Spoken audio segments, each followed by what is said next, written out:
বরফে ঢাকা উঁচু পাহাড়ের চূড়ায় চারদিকে তীব্র শীত আর হিমেল বাতাসের গর্জন। সেই পাহাড়ের এক কোণে 4টি বড় ডিম রাখা ছিল। ঝড়ো বাতাসের প্রচণ্ডতায় হঠাৎ একটি ডিম পাহাড়ের চূড়া থেকে গড়াতে গড়াতে সেই ডিমটি গিয়ে পড়ল একটি চলন্ত বাসের ছাদের ওপর। বাসের যাত্রীরা হঠাৎ শব্দে চমকে উঠল।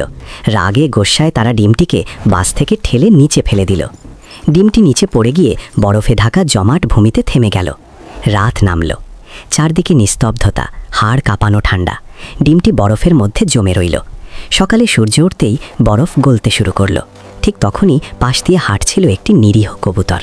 হঠাৎ তার চোখে পড়ল একা পড়ে থাকা সেই ডিমটি। কবুতরটির বুকটা কেঁপে উঠল মায়ায়। সে ঠোঁট আর শরীর দিয়ে ঠেলতে ঠেলতে ডিমটিকে নিয়ে গেল নিজের ছোট্ট বাসার সামনে। ডানা মেলে ডিমটিকে আগলে রাখল। নিজের শরীরের উষ্ণতায় গরম দিতে লাগল।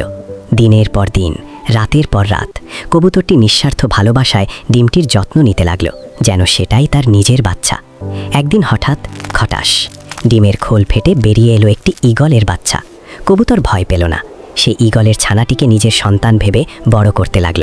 খাবার জোগাড় করা, আগলে রাখা সবই করল নিঃস্বার্থ ভালোবাসায়।